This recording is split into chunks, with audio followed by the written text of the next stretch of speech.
नमो नमो विद्यार्थियों। संस्कृत की online classes में मैं प्रकाश टेलर एक बार फिर आप सभी का हार्दिक स्वागत और अभिनंदन करता हूं। एक बार फिर से मैं आप सभी के सामने संस्कृत का एक छोटा सा चैप्टर जिसका नाम है अनुस्वार। अनुस्वार आप सभी ने सुन रखा है, अनुस्वार क्या होता है, किसे कहते हैं, लेकिन सबसे महत्वपूर्ण टॉपिक है इसका प्रयोग।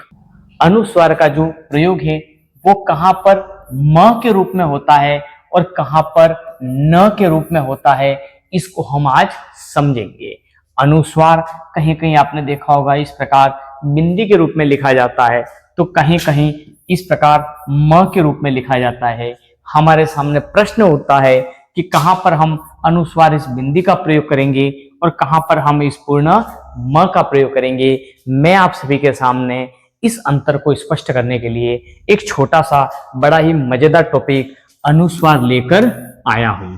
अनुस्वार, अनुस्वार से यही परस्वर्ण मो अनुस्वार इत्यादि इसके सूत्र चलते हैं। अनुस्वार जिसका उच्चारण जो स्थान है वो नासिका है, ये नाक से निकलने वाले वर्ण हैं और इसका जो प्रयोग है वो बिंदी के रूप में होता है तो कहीं म के रूप में होता है। हमारे सामने प्रश्न ये है कि कहां पर हम इसको बिंदी के रूप में व्यक्त करेंगे और कहां पर इसको हम म के रूप में व्यक्त करेंगे, इसको हम यहां पर समझते हैं। तो चलिए हम मैंने यहां पर कुछ उदाहरण लिखे हैं, हम इन उदाहरणों के आधार पर इस प्रश्न को हल करने का प्रयास करते हैं। सबसे पहला जो वाक्य वो है बालकः विद्यालयम गच्छति। बालक विद्यालय जाता है, आपको यहां पर दिख रहा है, इसको हम क्या कहेंगे? अनुस्वार। क्या कहेंगे इसको हम? अनुस्वार। अब फिर से प्रश्न उठता है, मैंने यहां पर इस अनुस्वार अर्थात बिंदी का ही प्रयोग क्यों किया, मैंने यहां पर पूर्ण म क्यों नहीं लिखा? आप सभी के सामने ये प्रश्न है मेरा, आप इसका उत्तर बता सकते हैं। नीचे कमेंट में जाकर इसका उत्तर आप जरूर लिखें। चलिए मैं आपको क्लियर कर दूं कि यहां पर मैंने बिंदी का प्रयोग क्यों किया। आप देख सकते हैं ये जो बिंदी है, इस बिंदी के बाद पहला अक्षर हमारे पास में क्या है? ग, और ग क्या है? व्यंजन है। ग क्या है? व्यंजन है। यदि अनुस्वार के बाद पहला अक्षर, अनुस्वार के बाद पहला अक्षर स्वर हो तो म पूरा लिखेंगे, और यदि क्या हो?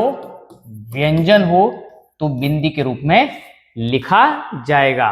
सुन लेना, अनुस्वार के बाद पहला अक्षर स्वर होगा तो म पूरा लिखा जाएगा, और अनुस्वार के बाद यदि पहला अक्षर व्यंजन होगा तो वो बिंदी के रूप में लिखा जाएगा। कुछ उदाहरण आपके सामने यहाँ लिखे हुए हैं, आप इनको पढ़ सकते हैं, समझ सकते हैं।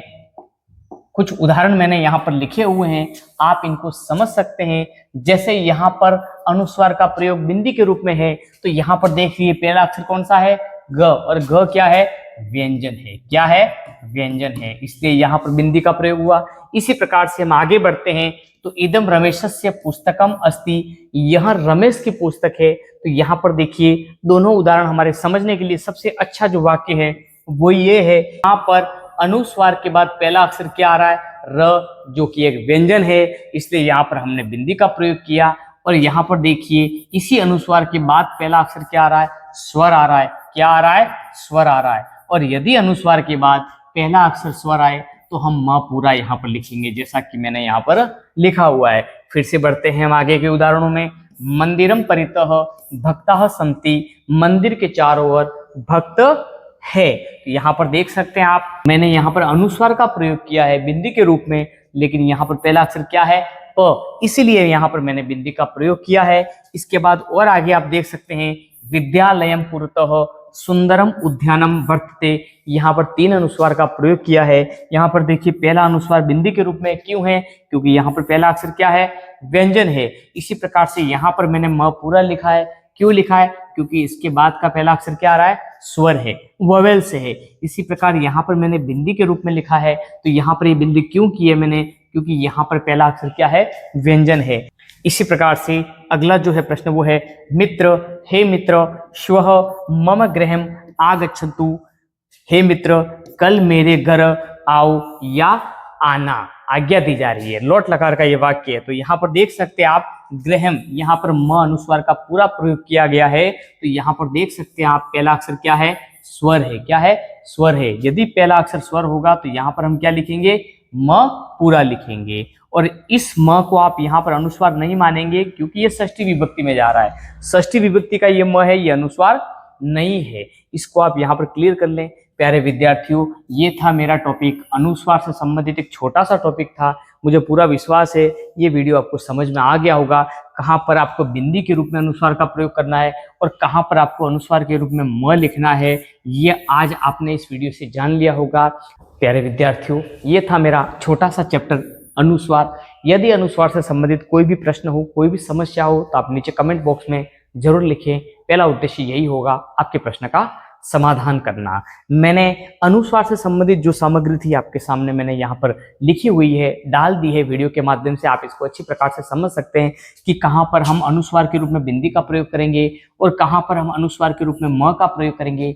इसको मैंने बड़े आसानी शब्दों में समझाने का प्रयास किया है और मुझे पूरा विश्वास है आज आपने अच्छी तरह से जान लिया होगा कि कहाँ पर बिंदी का प्रयोग होता है और कहाँ पर म का प्रयोग होता है। आने वाले वीडियो में मैं इसी प्रकार से संस्कृत के जो व्याकरण से संबंधित जो लॉजिकल चीजें हैं वो मैं आपके सामने लाता रहूंगा।